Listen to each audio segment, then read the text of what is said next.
Ryan, really do appreciate you taking the time making this happen. And as I said before the start of this actual conversation, it's been months in the making, making this happen. Because I remember I sent a request to you in order to do this kind of interview earlier on in the season, around like specifically like in the summer slash spring. I Obviously, you think it have to was take care of January.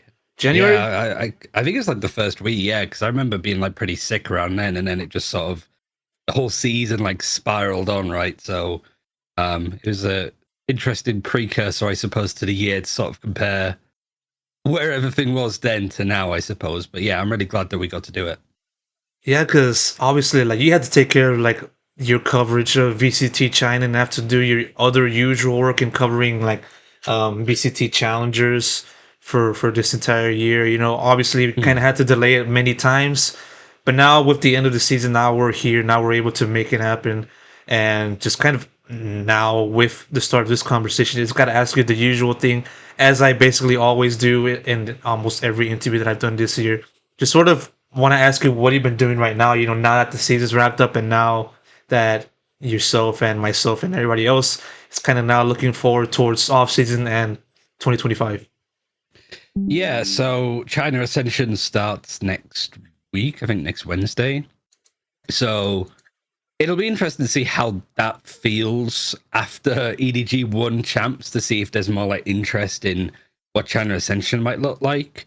But outside of that, currently coaching a team that's sort of made of a mix of because I was with attacking Seoul Esports briefly for the start of this year, basically, and we all got dropped. But some of the players wanted to play in a Hong Kong Taiwan tournament, so we're playing that as like free agents, just mostly for fun. So we're playing through like the qualifiers and stuff this week. So far it's been good. So we've just been doing that, like, and honestly, just playing a lot of Deadlock. Really, like that's been like the big craze. But it's been nice, I suppose. Like the season ending the way that it did was really good.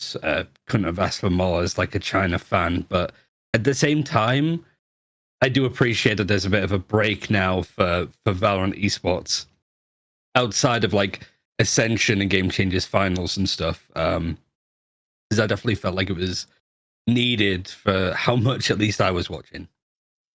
Yeah, because you've been doing it. I think you've been doing it since last year, right? You can correct me if I'm wrong there, right?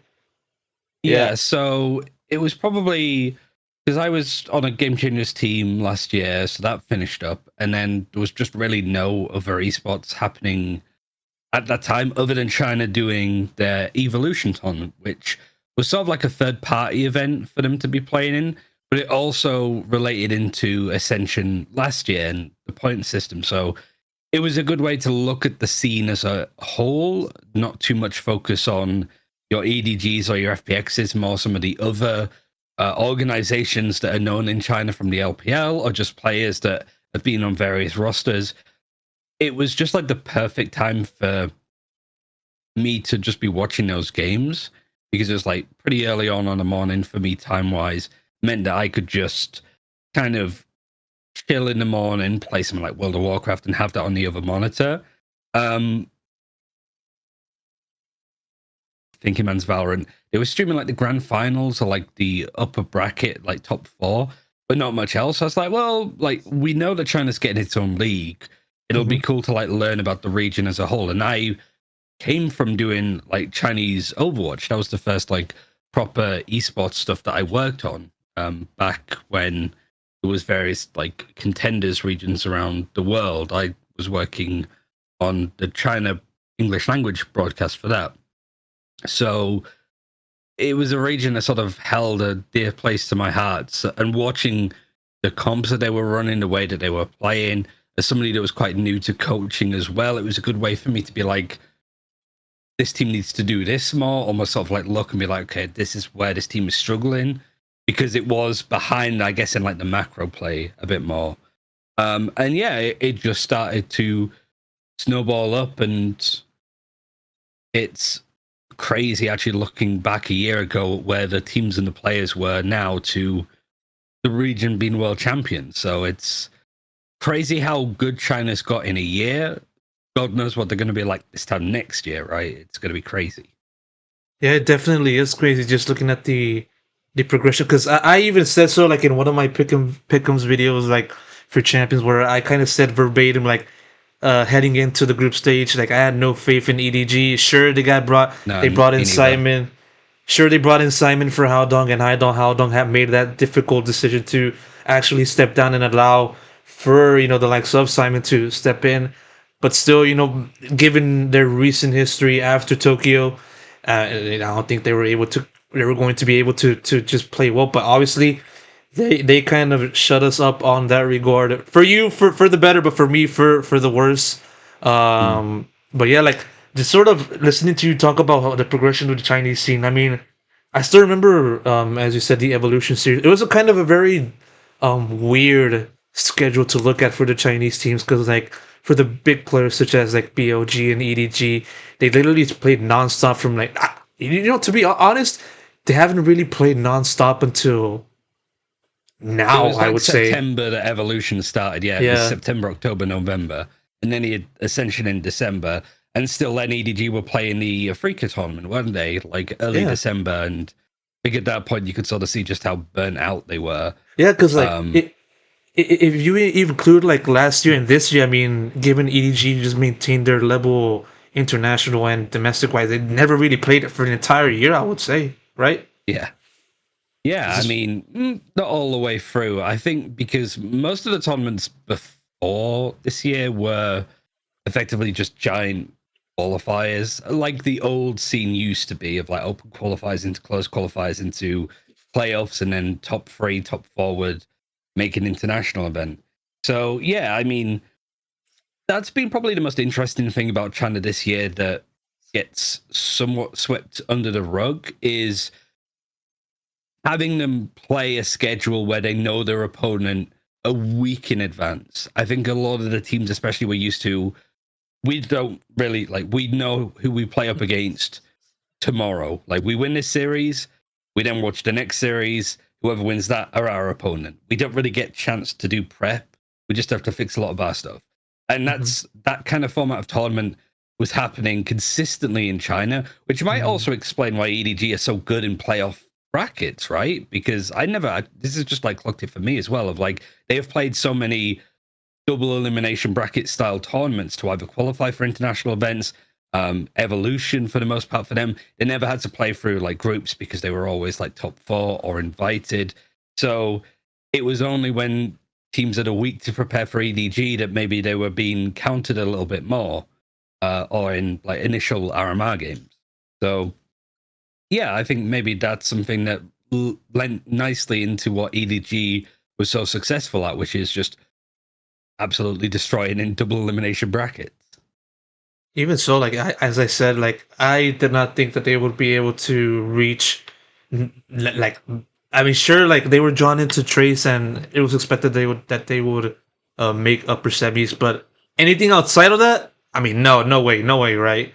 But as Yeah, you kind of said, they kind of build that durability and just having to be so experienced in these double elimination brackets, and just kind of play in a way that kind of nobody really expected. And so, I mean, EDG's run is just so amazing in that sense. Just looking at how they've been, and from last year up until now, at this kind of same point of the calendar, and obviously the same can be said for the rest of the region because nowadays, now we have like good teams such as Trace and BOG. I mean, last year we got BOG, the only team it seems to play well, and for this year we even FPX as well because they were kind of yeah, yeah, had the worst luck in the entire world of the entire year, just kind of having been forced to play these great teams this entire year on the international level. And so yeah, I mean, Chinese region has just literally been growing so much, and to this extent, finally winning a title such as champions. And I mean, just now covering just kind of your thoughts on just EDG's win. Um, First off, I believe you might have also been doing a watch party, right, or something like that.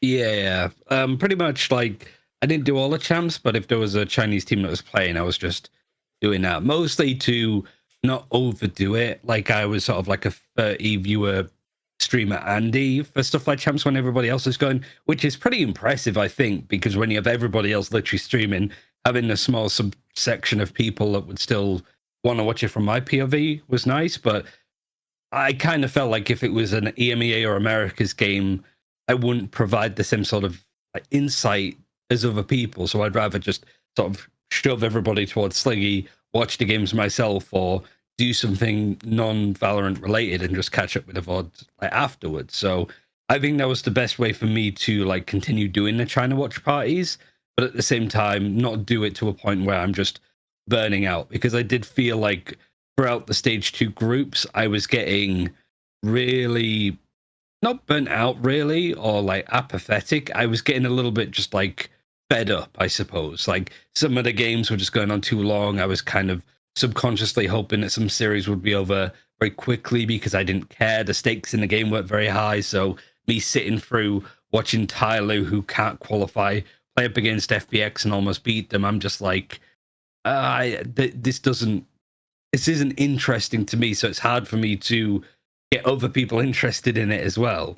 But I think like after playoffs and seeing some of the teams just absolutely like rise in the quality of Valorant that they've been playing post Shanghai, especially, I think it's crazy actually how much Master Shanghai has done for the Chinese scene, despite Chinese teams not doing well in that event in the slightest, because it just meant that all these international teams came into China, were playing on China servers, were scrimming against some of the other VCT China teams or tier 2 teams. I should know because attacking, so we were one of them. So we got a chance to play up against teams that we wouldn't get usually. And it made it good practice for us to be like, okay, this is how these teams play, how they effectively use their practice well. Because there'll be some, you might just, we'll play a scrim against Heretics, we'll play in to win. But then you play up against some teams, not necessarily Heretics, but I think even Boostio said this about 100 Thieves when he was on EG, that they would just practice and execute 8 times in a row in a scrim, which seeing teams actively do that when you're scrimming against them, you go, oh, that's how they practice. We can start doing that.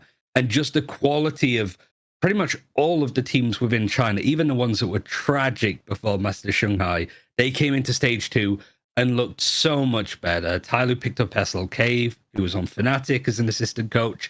They looked so much better. JDG, they made a lot of changes. They actually look like one of the best teams in China.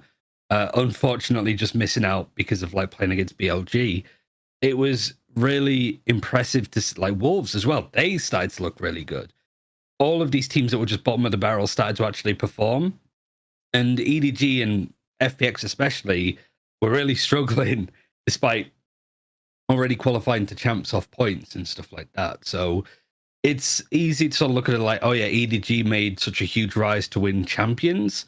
But it is like the whole level of the teams, not even just this year, but just since stage 2 started, the China region has just boomed so much. And also with champions being in Seoul, it means that there's other good access to practice. You've got 2 international events happening back to back in the sort of Asia, China, Pacific region. That means that on the Hong Kong servers, they're going crazy with the amount of teams and practices that you can have, which means that the whole region pretty much gets good insight on how to play and perform. So it's easy to look at EDG specifically, but I think the whole of the China teams, even in tier 2, learn a lot from those events coinciding back to back. You know, you brought up a good point because I believe I heard that looking at EDG specifically, I think they were screaming with like PRX nonstop ahead of their match against Sentinels, I believe, and that kind of helped them like figure out a way to defeat Sentinels in that upper semis. Because like it kind of speaks on just kind of your explanation on how the team, not just them, of course, but just sort of the entire region was able to take in the experience of just playing other teams from other regions and then hone that for themselves and use that to their advantage. It in what way do you feel was the biggest inspiration, or in what way did you feel the Chinese teams uh, um, pick the biggest inspirations from just observing the other teams within the rest of the world for this year from your POV? What was the biggest inspiration from them? I think it was probably an element of teams watching the likes of Loud and but like beating EDG at international events. And like I think FPX getting as close as they did at Shanghai was a good way to be like, okay, we're on the right track. Like we're doing enough kooky stuff, which is from my experience with people telling me about the LPL, the way that China got really good in League of Legends wasn't doing the meta that everybody else was. They made their own path. It was kooky comps, it was crazy ideas, but it worked for them. And I think for China as a whole, it's been trying to work out the meta aspects that you kind of have to keep and respect because that's the way that the game's played, but also what creative liberties you can also take at the same time. Like attack hopping is just a good example of that, where, yeah, hopping's really strong, maybe not as strong now as it used to be because there's so much more like execute utility. There's a lot of double initiators, so holding an area of the map with the op is a lot harder. But if you're on attack and they don't want to use the utility, walking around with an attack op is a good way to catch people by surprise. And yeah, I think that's kind of what has happened with China as well. That the 4 teams that we sent to champs are all diverse in their playstyle. Nobody plays the same. Trace is very EMEA centric in how they want to approach the game. Very default heavy, very highbrow Valorant. EDG is just that mix of chaos, but also clutch ability. FBX is completely off the beaten track with their ideas. And then BLG just has firepower for days that they can work with. So it's kind of like they've all taken the macro lessons of how to take apart teams like EDG and what other good teams are doing, but then add in their own spin and style, whether it's a comp change, whether it's role switches like Feng Feng and Kai swapping the duelist role. Each team has their own unique way of solving a problem that makes it really hard, I think, for other regions to deal with them, really. You brought up a good point about FPX because I remember back when they played in Madrid, they kind of played with the double duelist all nonstop all the time up until that point. Obviously, putting in Life and Autumn onto those kind of roles, and sure, we still saw some flashes of that kookiness and crazy stuff that we saw, but the kind of as the year transpired, we saw Autumn go more into the supporter role, and then Life being that main duelist, and it just speaks about the level of just progression, just the understanding that sure you guys can cook, but just don't overcook Yeah. on that sense, right? I think that's what went wrong for FPX at champs, where even like after Shanghai, like for me, it was you're on the right path. Like your triple controller idea with the Clove on Icebox is a good one. It's the right kind of approach, but the thing that you're just narrowly missing out on is just some of that structure. Just when you have the advantage, not over peaking, not losing these favorable fights because you're not really sure how to approach a situation. So you kind of just gamble and it goes wrong. But what ended up happening for FBX is they were like, oh, the kooky ideas are working. Let's lean more in that direction.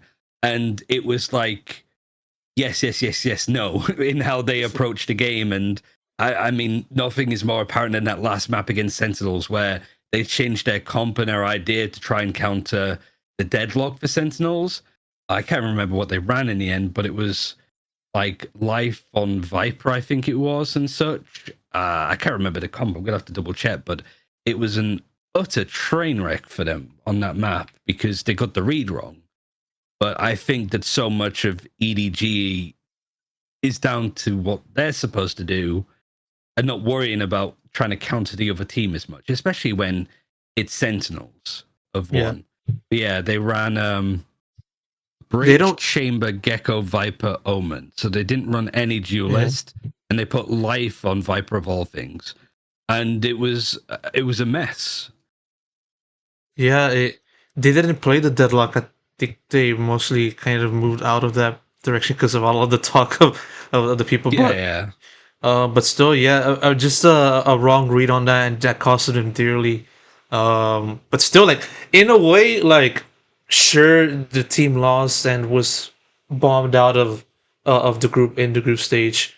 But then again, as I said, as I alluded to earlier, I'm on kind of had the worst luck to have in terms of just being drawn The to at the groups, yeah. absolute worst possible group to be in. And the same can be said about in Madrid and Shanghai a little bit. Um, but yeah, like it's kind of hard to say FPX just sucks because they lost to Sentinels. But I mean, on the other hand, they lost because they lost to Sentinels, right? Are you a good Yeah, team? and yeah, I And mean, like Sentinels finish in top 4 kind of makes you go, actually, yeah, fair enough. Like you lose to Heretics who finished second. You finished to second and fourth. That's who knocked you out. Not really that bad in the grand scheme of things. But I think it's like a sharp lesson for the whole team. Like even Nathan D as a coach is like still like trying to work out his approach and philosophy. It's a very top-down mentality, I think, for that team that Nathan D sort of says, life you're playing Viper. But I just hope that the team learned a lot from that of just the wrong type of cooking in the wrong position and how trying to get the read and missing it. Most teams are good at being able to try and adapt on the fly, but there, because it was such a hard dedicate from FPX, you can't come back with that comp if they're not running what you expect them to run. And so it just fell a little bit flat for them full time. But I think it doesn't take away from a great year that they've had. I was very frustrated with watching FPX after that series, but thinking about the event afterwards, it's like, yeah, like they'll get there eventually. yeah, at least they were able to get at least like a few victories under their belt because it's like 2023. Once they moved over to China from EMEA, they weren't able to win at all on the Mhm. international level. But now they kind of made that step towards the right direction. Sure, they weren't able to advance past to like the second phase of each of those three international events. But they were able to just at least show that they were at the same level as like some of those like lower tier teams that make the international scene. If you understand what I'm saying. Yeah, no, absolutely. Like, I think that really it was only DRG that just looked out of their depth for an international event, really. And the bad performances that FPX and EDG had at Madrid or Shanghai, they learned the lessons that they needed to learn from those events and were able to like effectively use them. Like I think that the FPX team, what I'm kind of hoping for the other teams actually in China is seeing them more in the off-season events like across the Pacific. Like I know that Africa, whatever they're called now, we're doing an event. I'd love to see like EDG there and stuff, but mostly I want to see a Trace and a Billy Billy or get a Nova over there. Like especially those kind of like orgs. Wolves, bring them to like a Europe, like a UK event. Just it'd be hilarious for one, but I do think that that's what Riot should be trying to push as well. Like, I guess it's Riot and Tencent in that regard that, like, Mhm. it is an international scene. If we're inviting Sentinels to do Red Bull Homeground in Berlin or wherever it is, we need to involve the China teams, and also China need to like. It'd be great to have a Chinese event that brings your like vitality and your fanatics and stuff to do events there too, because whatever team artist gets on, bring him over to China for a tournament, right? Like there'd be some really cool crossovers that could happen at that point. And I hope like that's the main thing. I hope that after EDG won champs is that great firewall, I suppose, that separates China from the rest of the world is broken down a little bit, at least when it comes to the audiences. Like I didn't expect artists to be the main thing that was sort of breaking between the barriers, but um like stuff like people were taking like clips from my watch parties, putting them on Bilibili platform. I think total is like 1 million views on like 300k views on one video, 180 on another, like 70k views on me just answering questions like this of why I watch China, why I support them, my time with like attacking Seoul, like all of that sort of comes through just from me being a fan of the region. And so I just hope that the Western audience cares a bit more about China, but also that China do also reach out for the rest of the world and involve them in tournaments, and you get stuff like an English language feed. Even if I'm not necessarily working it, it'd be cool to see people care about the region more, because there's so many great players, there's so many good storylines, and EDG winning champs is just, for me, the beginning of what this region can provide to the international stage. No, for sure, I do agree 100%. And I want to just kind of move over to Trace. I mean, obviously EDG was the best team in the world this year, but Trace was the biggest surprise, I would say, in this entire Champions that just happened a few months ago. I mean, taking down Vitality, Leviathan, and this it's been a team that's kind of been on the come up, gradually going up from like the doldrums of the region. Well, not really specifically, but still, just kind of always being so close, but never actually getting to the likes of a Masters or a Champions. Obviously, they finally made it. This recent edition made it to the group stage as the first seed, or they won the group stage, won their group as the first seed to move on to the playoffs and set up that match to EDG. But still, an incredible achievement to see them make that happen. And so, for you, your point of view as the guy that's kind of been focusing on the likes of them, what do you think was the Yeah. biggest factor that played a role in just their ascension? It's tricky. I think, for one, it needs to be said, I don't think that Vitality or Leviathan underestimated Trace. I don't think it was that, because I know like Gorilla and Leica, who were like, for one, taught me a lot on like how to be an analyst, how to use a lot of the data and stuff. Obviously, I sort of reached out to them and said, like, it's cool you're playing Trace. Don't underestimate them. They're very good at doing these things. They're not very good at these elements. And like, they knew, but I think it was just, maybe it was a subconscious thing for some of the players. I can't really say, and I don't want to put words in their mouth, but maybe it was a little bit of that tilt, like especially on Bind. If I think back to the Vitality game, when they get ecoed after Vitality win the second pistol, it just felt like that Vitality team switched off there a little bit. And maybe it was an element of, how are we losing to these guys, like this team that have never been at an international event, barely played the game in comparison to the experience that we have. Maybe that was like a subconscious side of it. I imagine it was the same for Leviathan. When you're losing against a team that is an underdog and they're just outplaying you, it's going to be tilting. You're going to be really frustrated at the way that the game is going, whether it's frustrated at the opponent, frustrated at yourself, frustrated at your teammates, the environment, maybe just wasn't the best like preparation. You're just caught sleeping to an extent. I think for Trace, it was just more of they had a game plan and they executed it perfectly. It really did feel that we'd had experiences of this in the past. Like I mentioned it a lot. I remember Gambit when they were qualifying for like Masters Berlin, I think it was, way back in 2021. They were a really rocky team for qualifying games, like would narrowly miss out and just really fluff their lines in big qualifying matches. But once they'd actually qualified for an international event and they're still playing through the groups for seeding, they would just destroy everybody. They would absolutely run riot because the pressure's off their shoulders. They qualified, these are seeding games. That's when they could start playing like they do in scrims. And that was what it was for Trace. Like Trace were known as scrim demons for the longest time in China. But in the big games, they just kept floundering. But it did feel that getting to champs was the main goal. Everything else afterwards was a bonus. And it didn't feel like they were playing with any pressure up until they ran into EDG and unfortunately ran into a DRX team that was also in superb form. And I think at that point they were like, well, we did our best. We did it a lot better than people expected us to. So give ourselves a pat on the back and go into next year. It is just a team that had so many good ideas and executables, but maybe in some officials, the stress got to them a bit. A pistol kills one of them. They get 1D'd, and then suddenly the rest of the team just starts panicking. That would happen a lot. Here it was just like, we made champs. If we get 50'd, that's fine. But I think that whole mentality was just a thing for China. Like, you see some teams, they lose around that they probably shouldn't, and they just downward spiral.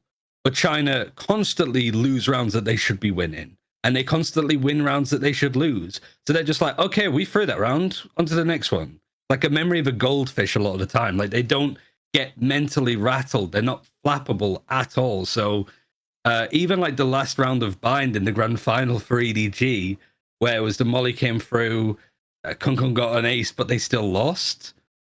That would break some teams' mental going into the fifth map, but they were like, okay, more of a chance for us to farm. Even that final, well, second to last, third to last round from Kung Kung with the Guardian on Abyss, I just came out of nowhere. And so many teams would have just completely given up hope at that point. Yeah, Kung Kung's like, I'm still going to beat them. I have a Guardian. Like, who gives a toss? Like, I'm still going to go and fight them. And it just helps them so much that the mental resilience that these players have built up over bad performances, especially at Master Shanghai, like that is the worst case scenario for them, right? Again, this is probably only just crossed my mind, where they were probably thinking the worst thing that we can do is go to an international event in our home country and perform super badly.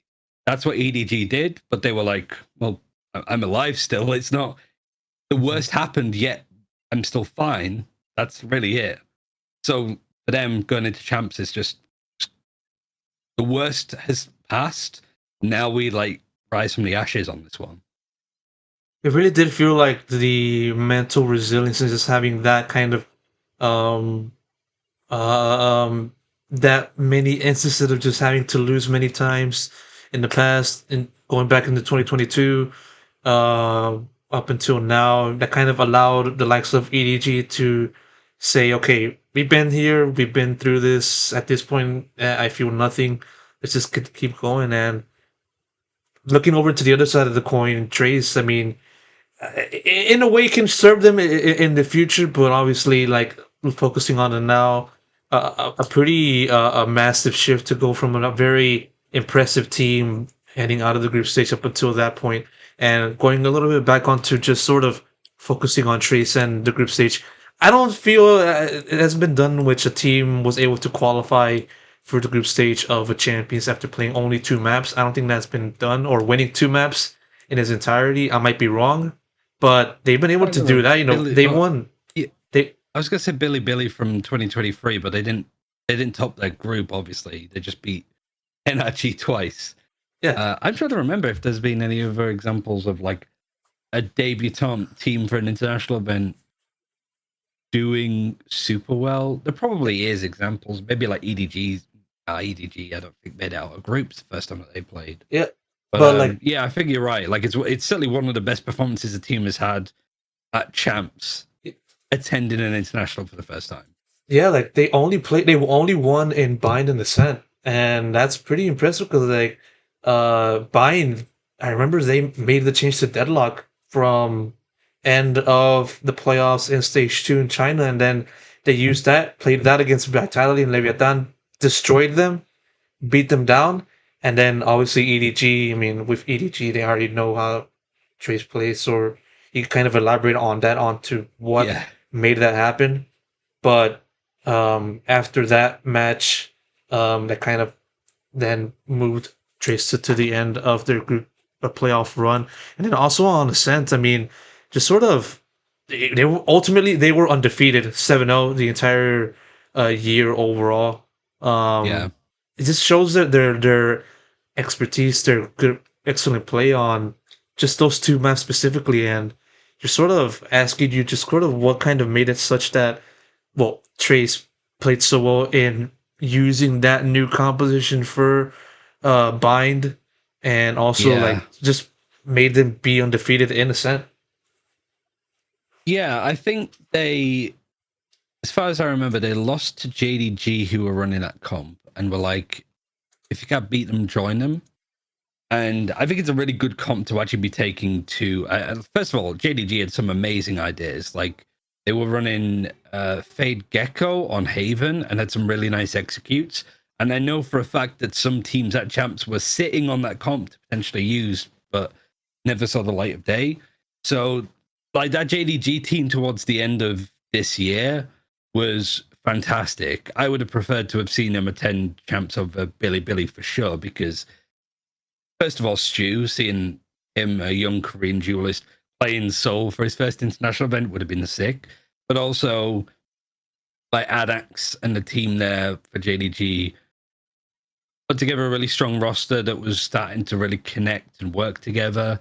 And also had some really good comps and good ideas that showed you that like China isn't just some like crazy ego peaking mechanically diffing region, that there are also some good unique ideas coming into the fray, not only from FPX but from other teams as well. Nova especially also deserve a shout out for some of the ideas that they were putting together, and AG All Gamers. What Ego is doing with that team is phenomenal.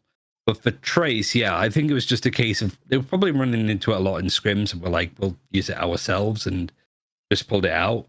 And it's a good comp to take to an international event because it is a bit of a curveball. But the problem is it has a shelf life, and once people know the general setups of the Deadlock and the Cypher, you can sort of break through them. And like you mentioned, EDG are just very good at dealing with Trace, and Trace not great at dealing with EDG. I think it's just they're the kryptonite team for them. So you couldn't have asked for too much more, but it did feel at that Deadlock Cypher. And a lot of the times that I've seen and scrimmed up against Deadlock Cypher, it's been the same case. Like, hard to play with initially, but then you get a good understanding and it becomes fairly easy to take it apart. There's only so much that you can do with it in comparison to, say, Fade Gecko on that map, which is just a lot more well-rounded and lots of stuff that people can do that they might not necessarily be aware of, right? Yeah, I got to commend Trace on just kind of busting it out when the time was right and making use of those opportunities and just taking down Leviathan and Vitality. I mean, at the end of the day, when it comes to looking at Trace, how do you think the people should look at how Trace did as the surprise team? Do you kind of look at them as a surprise team, at the end of the day, once all of the analysis has been done, or do you kind of feel like in many ways it was kind of an expected showing from them? Um, I'd say that it's a team that I've been waxing lyrical about pretty much since Evolution, because they have been so consistent. Really, it just comes down to that. Of they have always just been behind. Beforehand, it was EDG and Rare Atom. Now it's more FPX taking that second place slot. But Trace have always sort of been amongst that pack. It's just always missing out narrowly. Like, yeah, for Madrid, you lose against EDG. There's only 2 spots. It's single elimination. There's qualifying games too. Only so much that you can really do about that situation. Shanghai losing to DRG, though, was all on them. It just felt like their mental went, and DRG, much like Edward Gaming, are just a kryptonite team for Trace to deal with. Just that kind of gun fighting, mechanical skill, winning thrifties that they shouldn't win, and just sending Trace into free fall. I don't think it'll be the last time we see Trace at an international event, but that doesn't mean that they're at their peak. I think there's a lot of growing for that team to still do, but so much of it just comes down to experience, really. Now you've qualified for international events. Now that you know that you can go into those qualifying games with less pressure. It's great experience for Destroyer, the head coach, as well, to sort of know what it's like to be on the international scene and to talk to some of the other coaches, to scrim other teams consistently. I think that this squad, whether they make roster changes or not, I'd say doubtful. Maybe a couple changes here or there, but like that main core and backbone, when you have Feng Feng and Kai on that squad, at least, it's definitely exciting and one for the future. So yeah, I think we're likely to see Trace more than a Billy or something in the future if things generally stay the same rosters wise. I want to ask you about BNK and his inclusion to the team because he went in for YOU, and obviously back then last year he was in BOG. Um what kind of difference has he made in terms of his inclusion to the Trace squad, in terms of his calling, IGLing, and how that helped played into TE's progression within that same time frame? Yeah, I think that's really easy. For one, it's just the experience. He's like, I've been here before. We beat NRG twice. Like, we don't need to be sitting here like, oh, what will it be like to qualify for an international event? He's like, I've done it. I know how to do it. We do it by doing X, Y, and Z. The second part is like, I think Heibei's calling when he was IGL was some of the best in China. The risk it ran is because so much of the stuff is so well orchestrated and almost scripted with the executes and the retakes with utility. It means that they're super telegraphed. They give away what they want to do a lot. If you execute on B, nobody's there. You know that they're going for a retake with utility. So what do? You push like Boba. You go fight them because you've got the Silver with a recon out. You've got the Breach with a flash in hand. Nobody's holding my guns out. You could just disrupt them whilst they're setting up still. Bian as an IGL, I think just gives them a little bit more fluidity. The mid rounding was so much better because they would get a pick on A, and Bian would be like, let's just go back B, or let's hold and do this. Whereas I think Heibei was just playing it on rails a bit. Like if the strat was to go A, we're still going to go A, even if nobody was going, let's actually reset and do this instead, just come up with something on the fly. And I think Bianca added that element of play to Trace a lot more. Still needs like extra like legs and stuff, but that was the immediate difference I think for Traces. It just gave them a lot more dynamism, and it just meant that they had so much more like control and power around the map instead of, okay, here's the A execute with all the really nice utility, but it's been disrupted and everything's fallen apart. So what you're saying is like Heibei's like calling back then when he was the IGL was kind of more linear, and then Bianca's was like more multi-dimensional. Yeah, and I don't know how much of that is probably like maybe Destroyer wanted him to play that way, but Bian coming in is like, this is what we did on. There's another thing that you mentioned about BLG as well. Like BLG were, this is a common thing for Chinese teams as well, for like coaching Chinese players. Everybody feels that you need to drop a 30 bomb to keep your job. Doesn't matter what role you're on. It's like, that's how I need to carry it. And I think that was really evident in the way that teams were playing. So see, like this is the best thing for China's region. Bringing in a player like Simon onto the roster that drops like 4 kills, yeah, is probably the most impactful player on the team to show everybody you don't need to drop a 30 bomb to have a huge amount of impact. You could just play Breach, set up Kong Kong to get 30 bombs consistently, and you get all of the roses for that. Hopefully that's something that starts to ring true in the rest of China, because I know that there have been players that are like, they're not doing VOD review of their own individual performances. They're in aim trainers, they're in death matches. They want to get their mechanical skill up to try and match these almost like quotas. And that's something that Bianca also said in interviews of just BLG. It was all about individual performance. In Trace, it was like, how do we function as a team? And I think that mix between Bianca and the rest of Trace found its sweet spot that could take about teams like Vitality and Leviathan that want to use their unique ways of playing to try and win out maps. No, interesting that you said about the kind of culture aspect when it comes to Chinese Valorant. The emphasis on just dropping those 30 bombs each game. Do you feel that's? I mean, it's kind of rhetorical, but I'm gonna ask it anyway. Do you think it's because of Kong Kong's excellence throughout his career? Yeah, yes and no. Honestly, I don't know how much of it has to do with Crossfire. It's just a game I'm not familiar with, but I don't know how much of that. I feel because it's also like a different game within China in comparison to the rest of the world.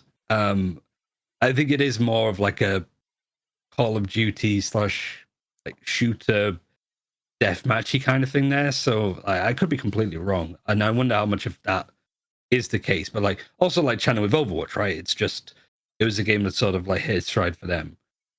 I think it is just what the orgs and teams value, really, and just like mechanical skill too, because I think that you'll have coaches and stuff talk about, you'll have good ideas and bad ideas that can work and can't work. Like you might have a good idea that doesn't work, like because they just clutch out or you whiff, something doesn't work out. But it doesn't mean that the idea is bad. It just means that the execution of it didn't really work out.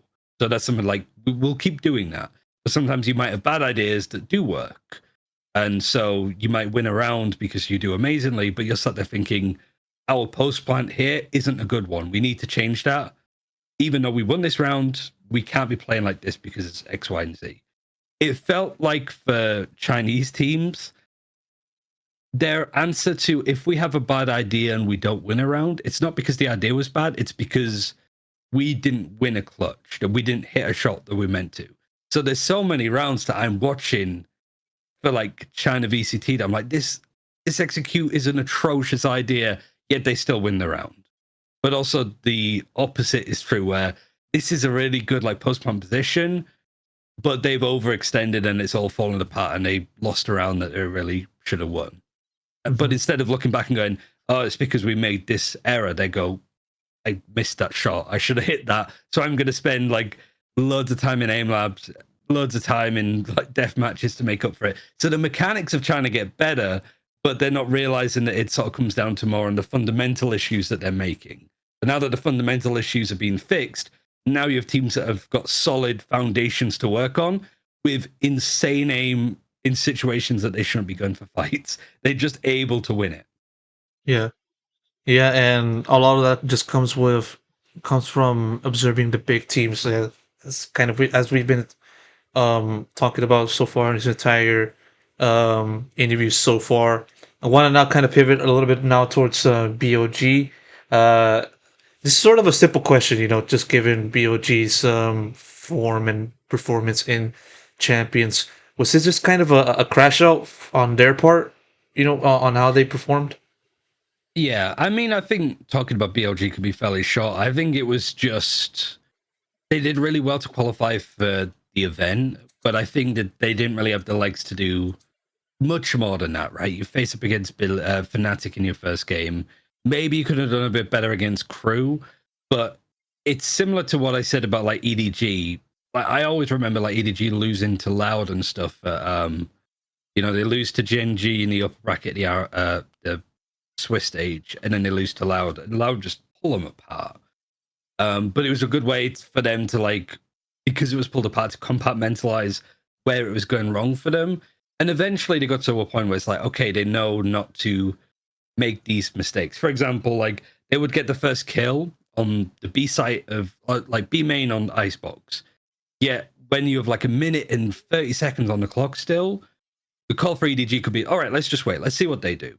But Howdong was calling, let's just go fast B. They would run into somebody else and they would just lose the round. Instead of playing a map and pressure, making Loud uncomfortable, they would just do the obvious play and Loud would just read them and said, I could tear him a new one. Same sort of thing happened, I think, for BLG against Crew, where the macro play for Crew was too good. They were playing well together. And BLG, their whole plan was just really at that point, more than anything, it was just why is he go kill? And when he wasn't finding impact, nobody else could really help him. And I do think it was a little bit of a devolution for BLG. They played some really structurally sound Valorant in Stage 2 playoffs. Narrowly lost to EDG. But I think that they just went a bit balls to the wall playing in champs, maybe because of nerves against Fnatic and Crew. It felt like a lot of the things that I started to really like from watching them weren't really as present. But I didn't really have many expectations for them in that group to go on and do crazy stuff, because they would have had to have played Fnatic again if they had won. So it would have been really hard to have won that series too. Yeah, for sure. I mean, in many ways, I mean, how BOG performed was kind of as expected in their run at Champions, but now going over to EDG, I don't think anybody expected. Well, except for the Chinese fans, because of course, China loves their Chinese teams, and I will say, oh, so one thing that I learned about the China, they're not like Sentinels fans, I guess, was we're gonna win the tournament, and if we don't, everybody should be dropped. They're not really that hyperbolic, it feels like, because one of the things that I learned is that I had what was the term that they used? It was violent takes is what it translated to. And I was like, what does that mean? Is that violent as in I'm being too brash, I'm swearing a lot? And but they were like, no, it's they don't really like hot takes because they're quite nobody, I guess, in China would say EDG are going to win champs. because it almost feels like nobody wants to risk saying it, that they want to be, maybe it's a subsection of fans as such, but generally they were like, we're not going to say that. Like, we're just cheering for our team. Like, I hope that we win, but I don't know. So me saying like next year, one of the predictions I had was the champions in 2025 would be a China versus China grand final, which is crazy that I was half right a year before. But a lot of Chinese fans were like, that's crazy. Like, they're not like, oh my God, let's go. They were telling me that. I was like, hold on there, settle down, settle down. So that was more surprising for me, really. I genuinely don't think there was anybody in the world other than the players on that EDG roster that thought that they could do it. And they basically did exactly that, just disproving everything and just going on a different dimension. It feels like from this Champions tournament alone. I mean, so many things to kind of look at on what kind of made EDG play so great. But still, like, and so many decisions was kind of made to in order to make that happen as well. You know, as I alluded to, Simon in, How Long Yep. out, and just having to see play from Simon and also Chichu, because Chichu just kind of stepped up. I would Yeah, say in a he's much in more fantastic. important. I would say in a much more important fashion than Kankan, because Kankan, of course, duelist, he expected to do these kinds of things. But for you, Ryan, what do you feel was the main catalyst behind EDG's kind of run? Um, I mean, there's the obvious ones. Like, you can't say that Kung Kung's not one of the best players in the world. Just like, he is the best duelist in the world just because he's the most well-rounded. Like, I love Aspas. I think he's fantastic. But what Kung Kung brings to that team, Kung Kung plays every series as if it's a grand final, just with his energy and his attitude. The reason why Chi-Chu plays so good is because Kung Kung instills that confidence into him. Like, I remember, like, there's probably like a TikTok short that I had where it was like the grand finals of Evolution 3, and Chi-Chu wins a crazy clutch, and Kung Kung standing up and like pointing at Chi-Chu as in like, there's my sentinel, like, that's my teammate, look how good he is. And when Kung Kung got finals, like Evolution Stage 3 MVP, they're like, do you have any words to say? And he goes, yeah, that should have gone to Chi-Chu. Like, he was bigging him up so much because Chi-Chu was playing so well and just often being overlooked. The reason why Chi-Chu is that good is because you have teammates that are just telling you that you are great, like, you can make these plays and you can have these things. But I think Smoggy did well moving into a new role throughout the year onto controller. It suits him massively.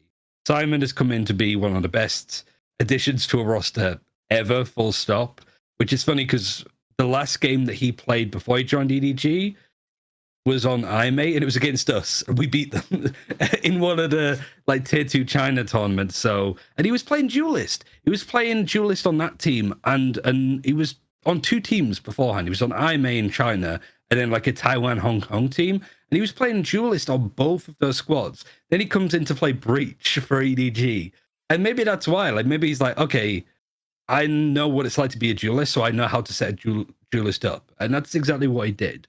But I think the player that I want to give my roses to the most is Nobody, because Nobody is insane, probably clinically insane. So putting him on IGL seemed like it was just giving a chimpanzee a rocket launcher, you know, like it was just destined to just go horribly wrong. And even in like that G2 series, he was constantly doing stuff on his own, just peaking and dying in the stupidest of ways for a Sentinel player, initiator player to be doing. But it was like after that Paper X win, it was like the flick of a switch. He played some of the most disciplined, fundamentally strong Valorant that I've ever seen him play on a role that he's barely got experience in and trying to be finding his form on as an initiator, frankly. But it just all came together. Like, all 5 players, it all just clicked after that Paper X win. That whether it was just the pressure was off their shoulders or just like, okay, we can do this now. If we can beat a team like Paper X and kind of just hand their asses to them after going a map, they get destroyed in the first map and then come back and then just destroy Paper X on the inverse on Lotus.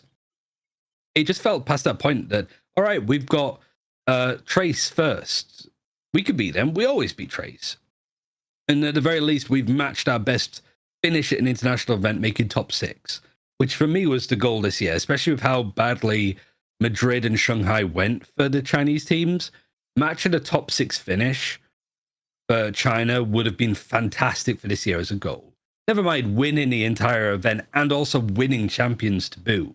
So it just felt like after every win, they were just like, oh, we can absolutely do this. And there was no team that just seemed to scare them. They could get destroyed at the map. They're like, all right, go next. It just didn't seem to really like flap them at all. They just went in and showed what makes them brilliant. And it was so unique to them, but that's Chinese teams to a T. If nobody, well, if Haodong's IGLing is as I described it, linear, how would you kind of describe nobody's IGLing? It's hard to know. Obviously, not speaking Mandarin. I think because he is also somebody that's played various roles. He's kind of like, I know what I would be doing if I was on controller. I know what I'd be doing if I was on duelist. I think just the whole focus of the squad became, let's set up Kung Kung to the best of our abilities. And it felt like it was just a whole attitude, I suppose, of like self-expression. That there was a lot of freedom to the team to make plays, and to just give players the freedom and confidence to make some of the decisions, to go and peek and take certain fights. I feel like it's hard to know what he specifically called, but if you like listen to some of the translated comms videos that, like, I think Waywards is it that's been translated and putting out, the vibes are crazy. They're like ripping the piss out of comms, saying about him lurking everywhere in the middle of a series. Like, yeah, comms lurking, and Chichu's like, yeah, of course he is. He always does it, and he always loses. Like, in the middle of a series, he's just like, seeing them be so confident in those kind of like abilities and decision making. It's just whatever the team has done. Also, Haodong as assistant coach worked out wonderfully as well with Muggle. It felt like the team was just sort of allowed to make those decisions without being punished or reprimanded for them. And it just allowed them to be themselves. And it just felt that even in the grand final, they're playing with so little like pressure on their shoulders. They're just having fun. And like for Heretics, they don't want to have another second place finish in a best of 5 grand finals. So the pressure's all on them. And EDG are just singing and whatever, just having the time of their lives, making the most of it. And they did that by winning. Yeah, this is so. I'm kind of sounding like a broken record, but so many things just went right for this EDG team in terms of decisions, play, individual play, collective play, and just everything just going on to their right, going into their favor to then play in this fashion. When I saw EDG kind of lift up the entire trophy, it kind of also had me thinking of just what the future will hold for the region and the significance that this will play for this region going forward from this event. You kind of touched upon it a little bit on just how what would happen if a Chinese team finds success in this event. Back in the previous conversation you had with Spike Talk, with Frost and Baby Bay, and the expectations going into playoffs and also going into the group stage. I just want to ask you now that we're here talking about EDG and the win and their victory and just kind of going through this kind of progression to the point of being champions. Exactly how big do you feel this is going to change the entire game, not just for Chinese Valor, but also the entire world in the future? Because I feel like this might be the start of more Chinese teams continuing to play well like EDG. Do you kind of feel like the same way? Well, do you kind of feel like the same way? And yeah.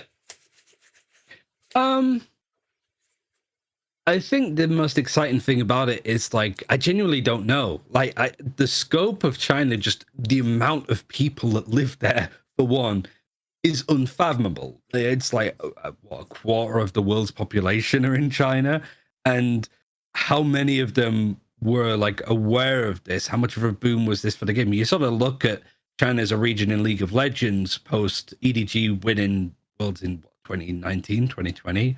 2021. Yeah, like it seems to have done a lot for FPX as well before that, right? That I'm really curious on what Ascension's going to be like for China viewership. Like not only for me personally, if I'm doing a watch party, but also like the main streams and stuff. It's really interesting to see how that works. I'd love to see some of the orgs that were playing in Evolution that dropped out of Valorant because they didn't get partnership and sort of spat their dummies out a little bit. Are gonna want to get back into Valorant because the ecosystem should be a lot stronger. We've had a full season of it. We sort of know how it's going to work.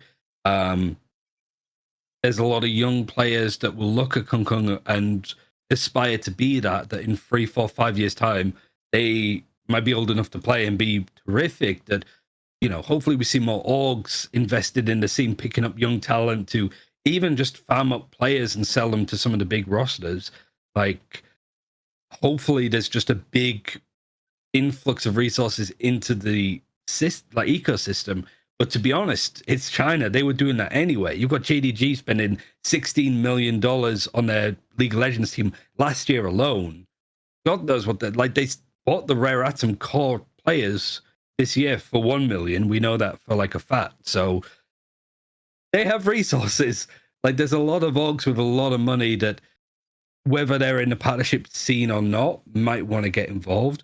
But I think for like Westerners, the only thing that you can ask for now is an English language feed. Leo Faria kind of confirmed that they are going to do that. It's just a case of when.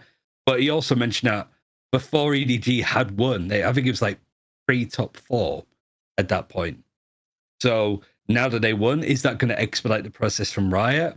Well, it's tricky because the LPL English broadcast has sort of taken a hit. Like there was a chance there wasn't going to be one, and now it was only a couple of days out of the schedule. Who's going to be doing it? Like it's a whole tricky thing. I mentioned it a lot on broadcast, but it's basically if Riot do it, they're making a loss. Like they're not going to recuperate that money anywhere. So they're doing out the goodness of their own hearts because Tencent, TJ Sports, they were the ones that were doing it before for LPL, and they were like, we're not doing it anymore because we're not making any money off it because we're not putting like other sponsors on that broadcast because we're focusing on getting sponsors on our broadcast for China and like the Chinese fans. Like that's our main goal. So, you know, like it'd be curious to see if EDG winning champs pushes Riot into doing an English language feed. But like I mentioned as well, like having Chinese teams play in the other off-season international events, like have EDG attend like the Tarek and Ludwig event. That would be so funny, wouldn't it? Like just be a great way to like incorporate them, and their English is all really good. If not, you can have like Chinese speakers, like translators there. Like make it feel that they're not just on their own different like planet almost, playing a completely different game to everybody else. That the thing that makes Valorant so good is because it's an international event that you have like APAC players, Koreans, Japanese, like so many different regions across the world that in stuff like Counter-Strike or Overwatch or League of Legends haven't really been able to be competitive, now are for the time being. All of the regions globally can compete at a tier 1 level, I'd say. Make it so China feels incorporated to that, but it also relies on the Chinese side of like Tencent and TJ Sports to sort of sit at the table with us to an extent. Like I hope that that's what happens, is that we truly get Riot and Valorant being a pure like international sport, and that China doesn't feel like it's the next door neighbor almost to the rest of the world, because it's so much more fun to have teams like that in the scene than on their own different like planet. It's basically not have it be like in League of Legends where it just literally LCK, LPL, or in other words, South Korean, and then Chinese teams at the very top, and then like EU in the kind of like in the middle right here, and then everybody else like not even in the screen, you know, not even looking at the screen. It's very much at the bottom. Like just have it not be like that, right? At the very least. Yeah, and it's also like South America, like Brazil and Latam, are struggling, right, with how the system works, and because a lot of the games are done out of LA, that the South America region has suffered quite a lot with the orgs invested. Maybe it's a case of like, this is the time where all of the regions are competitive, and not saying that South America is going to fall off, but if that trajectory keeps going, we're not going to have all of the regions be able to compete and contest an international event. We might start to see like EMEA completely fall behind for whatever reason, or Pacific fall behind. Then it's not just China and everybody else. Like right now, it is a mixing pot of the different teams and regions and what they can do, which made I think this Champs was probably the best international event we've had. And also, all like Madrid, Shanghai, Seoul, all fantastic international events. There wasn't a bad one, realistically. Like, it's going to be hard to top this year with the storylines and all of, at least what the international events have done. But I'm excited to see what, like, Jakarta, Paris, and what's Toronto, isn't it? Masters Toronto? Like, crazy events. And I'm also excited to see what China does with the champs, because, good lord, the opening ceremony for that, I can only imagine what it could be like. Just out of curiosity, do you feel well, with EDG's title victory over in Champions, just now kind of then having people to think, okay, oh no, is this going to be the start of a Chinese era? Is it going to be the start of where literally every grand final going forward, international grand final, is going to be occupied by like an Asian slash Chinese team? That's kind of goes on the minds of some people.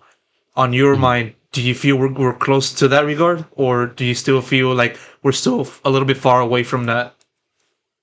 I feel like out of the two, what you said about like the Asia Pacific teams being dominant is kind of what I'm feeling.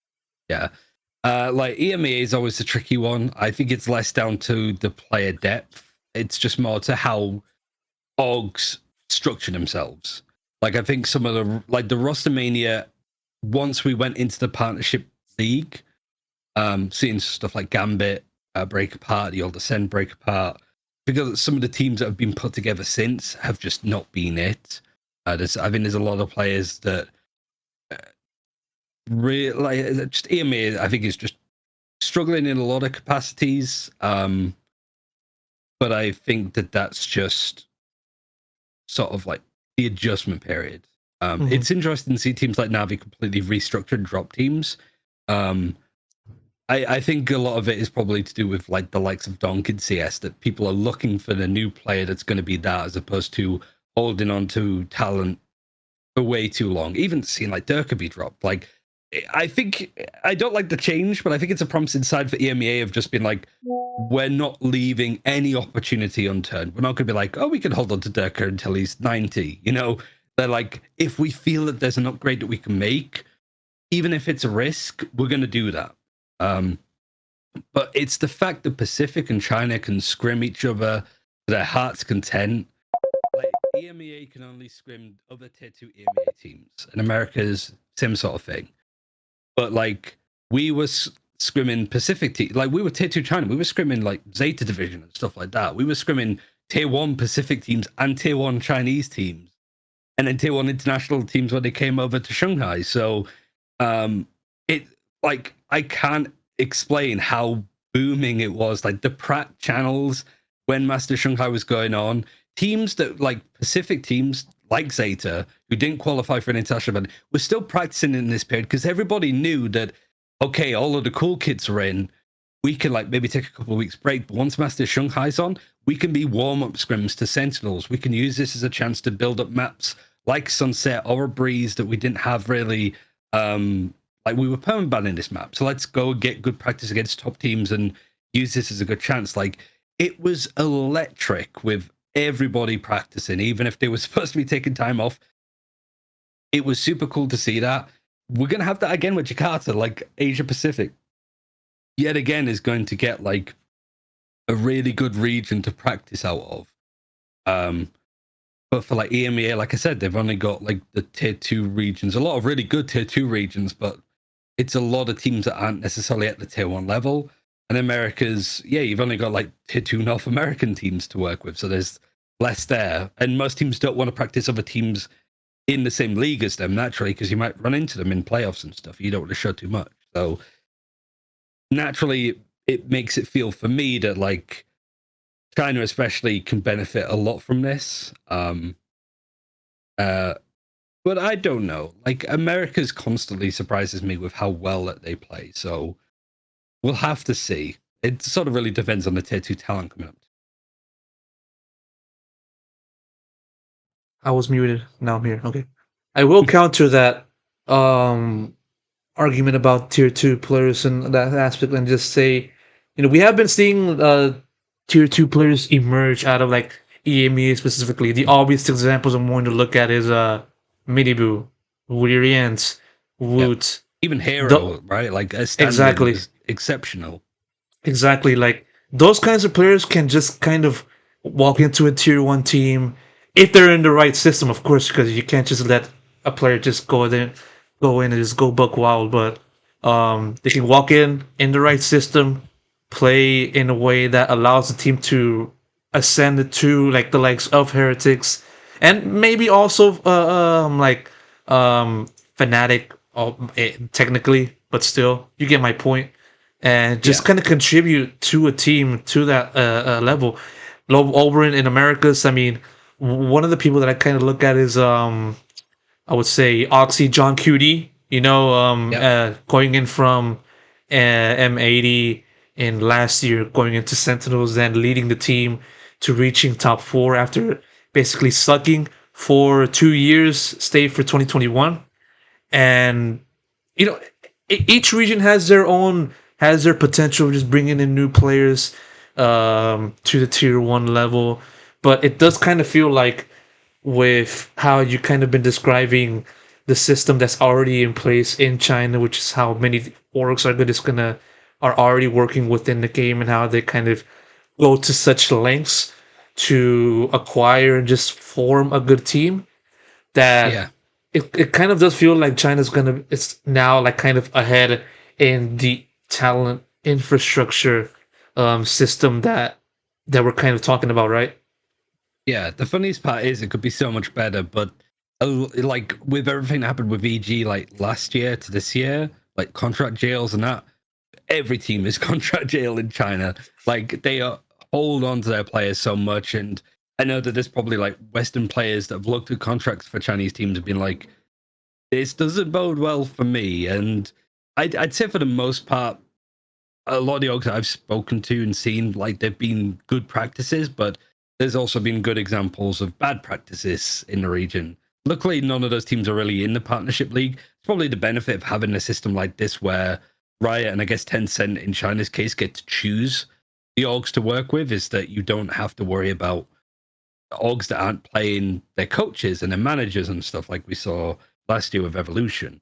Um, but yeah, they take their player contracts very seriously. Um, and it does mean that there is also a lot of good talent that probably should be in tier one that isn't able to play because the tier two team is holding on to them, hoping to sell them to the likes of EDG and stuff too. And it's funny with the academy changes that have been made to the fact that teams can have academy teams playing in the tier two scene. China's kind of had that already to a lesser extent. Um, I think IMA was like unofficially EDG's academy team. I don't know if it was just like like a two-way contract agreement between I don't really know much about IMA, so but like Billy, I think of three teams. Wolves of a second team. They have game changers teams. There's just a lot of ways for them to practice and ecosystem, but they're constantly farming up players. Like Simon's a good example of like what they're looking for. Doesn't always have to be the next Kong Kong. It's just the piece that a squad is missing. Like a well experienced IGL that can click heads back, or somebody that can play a supportive role as well as Simon, a controller, sentinel. There's so much talent there, and there's going to be a lot of people grinding the game now after seeing EDG win champs that are going to be that in the future. Like the level of talent in that region is crazy. And yeah, I feel like we're only scratching the surface of the players that are there.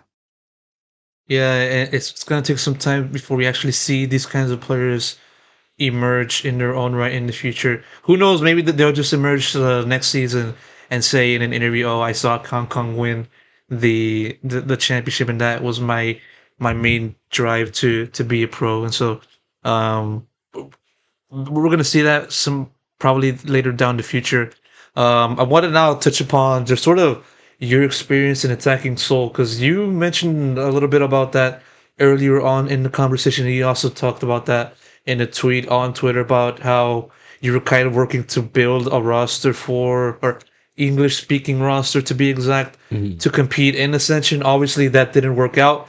If you wanted, if you're able to talk about that, I'd really appreciate it. But still, just talk me through how that process went, and what kind of enabled it to not work out. Yeah, I think for one, like working with like attacking Cell, everybody there was like splendid. It really came down to me just watch partying the RGL of that team, who was a play called Autumn, not the same one that's on FPX, a different one. Um, Sort of just messaging because he's like native English speaker, I think, but he lives in Taiwan. Been like, we need a coach for like China nationals and stuff. Like, do you want to do it because you know the region and you know the scene? And he felt I knew what I was talking about. So yeah, I did it. There was a couple of players I knew from like EMEA on that roster, and we were sort of like building it up. We had such a short turnaround. Like literally, I joined 2 weeks later. We're playing in tournaments to qualify, and very little room for mistakes. So we just weren't really in the best position. Still had players in like Russia, so they were on 200 ping, which wasn't ideal.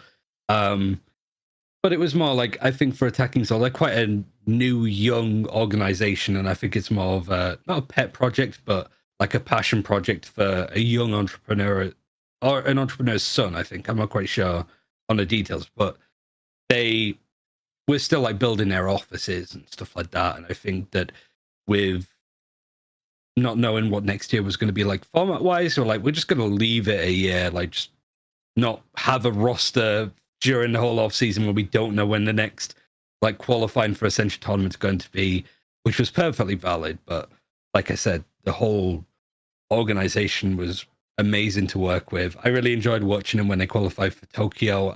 Enjoyed watching them play in Evolution, and I was cheering for them to win Ascension, but they just missed out. But at the very least, I get to see some of those players that are on that team still doing really well for like all gamers and stuff. That's where like the main core went. So yeah, I learned a lot. I think I struggled when I was working champs and the international events and the EMEA especially. I think I was really insecure about my position. I think I didn't realize it at the time, maybe, but I had bad like imposter syndrome, that I felt I was going to be found out, that people like Sliggy were going to come up and take my job, and I didn't know how to really deal with that because I felt like I was putting so much time and effort to like increase my knowledge and get better at the craft, that I was just way too in my own head to actually enjoy the process and be probably less of an asshole to work with, to be honest. I think I was Hmm. just so self-focused that I wasn't a great teammate, really.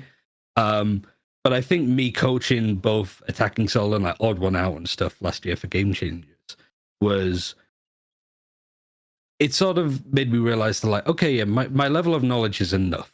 And doing watch parties helped as well, because I think I was so scared of saying something that everybody would turn around and go, no, you're wrong about that. And I would be like, oh, people have found me out. But now people just disagree with me, and I just go on like a 30-minute rant of why they're wrong and I'm right. Like that, I'm like, okay, I actually have opinions, and this is how I like formulate them. And it's actually really nice to be challenged on my opinions, because either they can like tell me that I'm wrong and be like, oh, that's interesting insight, I never thought about that, or that I can explain my opinion. Because I think another issue is I'm way too much of a fence sitter on a lot of stuff. I'm pretty not passionate about a lot of decisions, I guess. Even as a coach, I'm not like cheering every time we win a clutch. I'm just like stoic watching. Like I don't have bar reactions kind of thing. Um, but I guess it sort of told me like, okay, this is what I feel in my stomach. Like this is what I'm passionate about. And it also just sort of made me realize of like, it doesn't matter how smart you are or clever you are if you're just an asshole. Like nobody Hmm. wants to be around you, even if you are the smartest man in the room. If you come across as like patronizing or a bit of a dick, then people are going to grab. So it just sort of made me realize of like, we're watching people play video games. Let's just like have fun with it. Let's like, if it's silly, let's just make fun of the fact it's silly. Let's not take ourselves too seriously. And I think that's what was really helpful about being a coach too, of just, again, I think initially I started as I need to be answering all of the questions that they have, but that's not the job of a coach. My job isn't to tell them what to do. It's the whole, like, give a man a fish, he feed him for a day, teach him how to fish. Like, it's not my job to answer all their questions. It's for me to go, okay, we have a problem. What's the system that we're going to use to solve it? And so instead of me saying, oh, we should default here more, they come to that conclusion themselves, which is really hard. It's so hard to be a coach because it's not about like general knowledge of the game. It's about how you can like really, I'm trying to think of the word, inspire people, I suppose, to sort of really push themselves and each other to be the best that they can be and just promote a good atmosphere. So I think that's what coaching Attacking Soul has done a lot for me. It's just like, one, it's helped me be a bit more secure on how I feel, and like that for me, I feel like I belong on a tier 1 broadcast. Like, I still feel and I'm hungry to do that. A lot of it's out of my hands. That's fine. I'll make do. I still like Valorant. I'll watch Party China. I'd work on an English broadcast for China if I could, if I got the option. It sort of made me go, I have value, because I think after everything that happened with EMEA this year and last year, it made me feel like horrible, that like I wasn't valued anymore, that I wasn't cared about. It's like, I still feel like it made me lose all confidence in myself, and now I'm back with my confidence, and at the very least I'm headstrong on China as a region and my own opinions about Valorant. But also, if Valorant doesn't work out, that I'm good enough and I'm better than I probably think I am at doing what's next. So it's done a lot for my confidence, and I guess that's probably the good thing about this year is hasn't really, like, it's not like the viewership of the watch parties for China popped off, but it's a start. And I had a lot of people saying, like, I really like that you're doing this. You're on the right track. Keep it up. And I think even with working in tier 2 for Polaris and stuff, it feels really promising for the future. So at least there's that. Yeah, you mentioned a little bit of just how the difference in work has been for you compared to like 2023 to 2024. Because 2023, you worked in VCT EMEA. Obviously, you didn't do that for this year, but you did Mhm. work in challengers, specifically in Northern Europe. Correct, right? Yeah. Yeah. Yeah. And of course, you mentioned a little bit about just how you were trying to kind of go through that process, just having to have a different workload for this year, and just having to do your broadcast work on top of your coaching work with ASC, and even And then the your watch parties. Yeah. yeah, yeah. I mean, like, as someone who does like videos for my channel, I understand that it is time consuming, and it is really tough to kind of make a schedule that kind of brings everything into harmony, if that's the right word to say.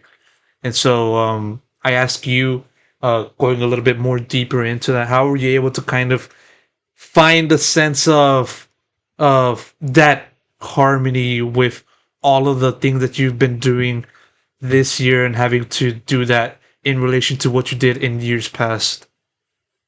Yeah. I mean, I definitely feel like I took too much on this year. I think there was a point where I was coaching mostly during Masters Shanghai when we were playing a lot of those tournaments. So trying to do all of that together and then casting and stuff, like, I pretty much had to stop doing stuff with Odd One Out because just way too much was clashing.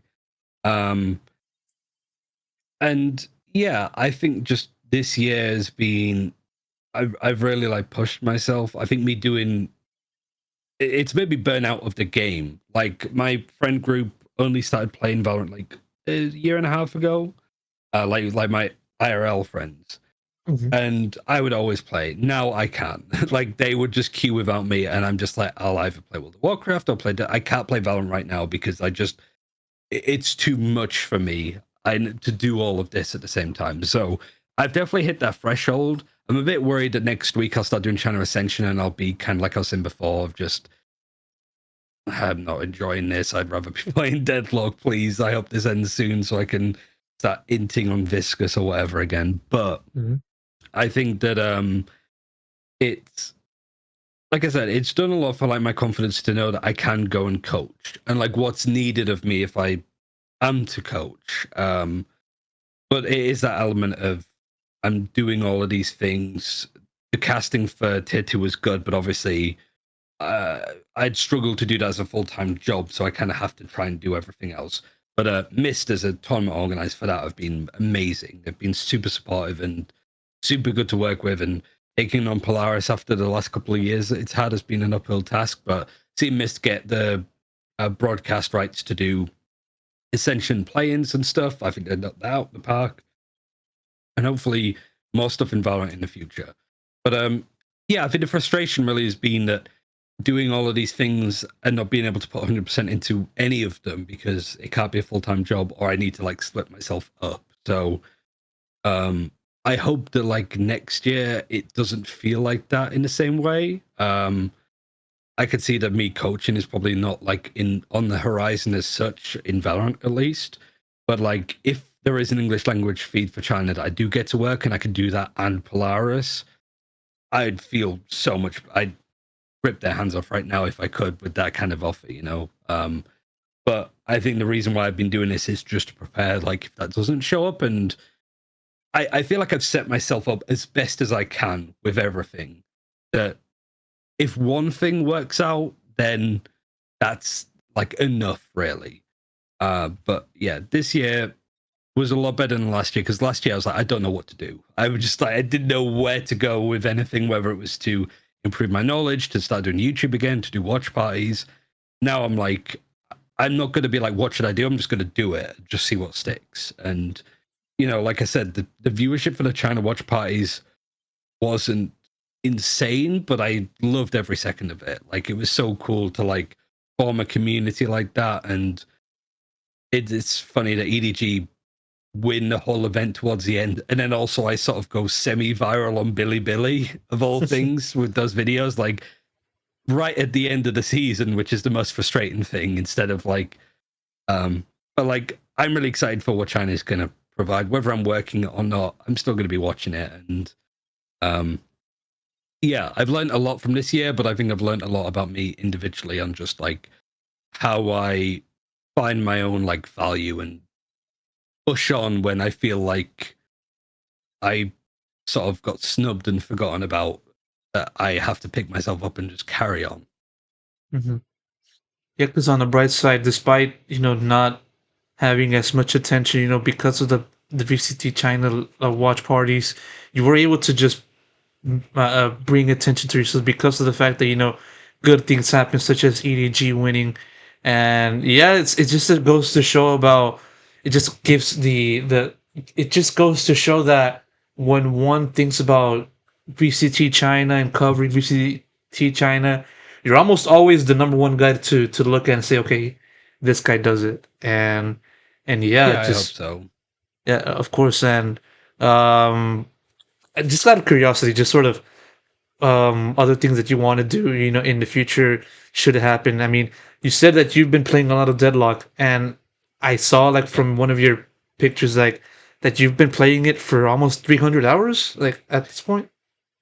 Yeah, let me clock 373 hours as of now. How Some of long that time, to has be honest, is sat in menus, but I don't know how many games that would be. But one of the things, because like when I first started playing, there wasn't EU servers. Like that was around the time that I joined it, and then they added me, and then like a week later, they added in Europe servers properly. But they would only open at like 4 p.m. my time onwards. And I'm more of like an early morning person, hence why I'd be watching and working with Chinese teams, right? Um, so I would watch when I wasn't like coaching and stuff. I would watch some of the American games because you'd have like hydration and stuff playing in them, or like people like Vegas and JC Stanley that were in Valorant. They'd be playing a lot of Deadlock, and I'd be watching to see what they do. And I have no experience in MOBAs, but I was like, I kind of like how complex this game is.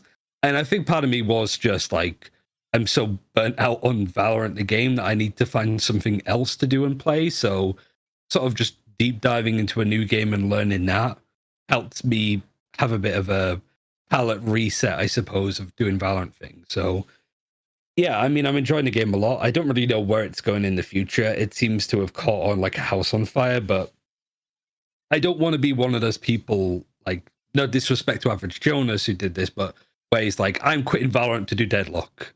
I mean, that's fine as a content creator, but like in esports, like, Lord knows what the esports team would look like for Deadlock. Never mind when it's going to come. It's a Valve game. It could be 2 years before it officially releases. We don't know.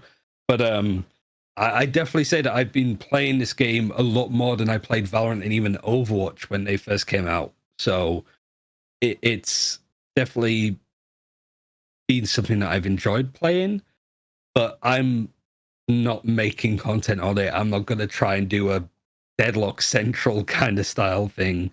Like, I might stream it post Ascension and stuff like that, but I'm just like, I enjoy the game. I'm going to play it. I'm going to learn it. And then if things line up in the future for me to do stuff around it, that would be great. It's the same with like China, right? Like, I'm putting myself in the best position to do that kind of stuff, but if it doesn't work out, it's out of my control, but I've set myself up to do something else instead. But yeah, we'll have to see on that front. Yeah, for sure. We'll definitely do have to see what happens in the future, whether or not there will be an esports scene for Deadlock, and knowing Valve is probably going to be treated in the same way as like in Dota and Counter Strike, just having being very hands off. But that's not the point. Just now going pivoting back towards yourself, Ryan. That said, since we're now kind of looking towards the future, you were talking about the future, about your mentality from taking in this year, taking in last year, taking in years prior, and moving that towards 2025 and beyond. What do you feel is going to be your, I would say, biggest goals to kind of look at it and work towards next year? I think it's just sort of carrying on with the work that I've done this year. Like, even though this year hasn't like yielded insane results, I'd say that it was definitely a culture shock of like working Champions Istanbul to not being employed by EMEA full stop, and finding out like the first week of last year, like before the season really starts. That was a frightening drop, and so it has been a long period of sort of dusting myself off and picking myself up and trying stuff out to see what fits. But I think it is just with the Valorant, continue with China stuff no matter what. I'd say coaching, unless the team does really well in this tournament and beyond, is probably just like a short-term thing, but it's fun to do, and I still learn a lot from doing it. But yeah, I think it's like, hopefully next year Mist and Polaris have me back and I'm able to do that, and more stuff happens, because there's more of like an EMEA tier 2 like challenges, intra-region tournaments happening, which we're watching Ascension at the moment for EMEA. You see how competitive tier 2 is. We get to see that more often. Hopefully I get to work those kind of events. Also game changes and stuff in the future. I'd love to. That's probably the most disappointing thing about like me not working EMEA anymore, is that I don't get to do game changes, because the people that make those decisions for VCT EMEA also decide talent for game changes. And for whatever reason, I'm just not considered, which is a real shame, because I really like the scene and obviously I worked in it, and I'd love to just wax lyrical about the players I coached or the teams that because it's such a well-connected, very supportive scene that that would have been nice, but like, it's out of my hands. I can cry about it all I want, but it doesn't get stuff done. But yeah, like for China, at least I can watch it. If there's a chance to cast it, I'd love to do it. If not, I'll keep watch pie in it. I'll keep trying to push that. If not, Deadlock, whatever and stuff in the future. Like, I think my girlfriend last year said it best, of like, things just tend to work out, like no matter what, for me. Like, it might not be the way that I wanted, but it'll work. Like, something will come of it. So I think it's just holding on to that, and when I have coaches and other content creators and stuff looking at what I'm doing with China and just messaging me, what you're doing is really smart, it's really cool, and I'm glad that it's you that's doing it. I think I just needed somebody to say, you're doing the right thing, keep going. And that's done so much for like my own confidence, I suppose, to just keep improving, keep learning, and try to just be a better person, full stop, overall. Yeah, for sure. I mean, it's a never-ending journey for yourself to find your way and also build on with all the things that you've been doing in 2024 this year and going into 2025, and hopefully this journey will continue for you well into the future. I think that about wraps up all of my questions for this conversation. Ryan, it's a massive pleasure to finally talk to you after plenty of time of just arranging interviews, plenty of time to waiting, plenty of time to just kind of find the right time to do this. And Yeah. having finally done this, it's been a real pleasure. It's been great to do. I'm glad that we got to do this as well. And I'm excited to see what the future's like for Valorant and everything beyond it.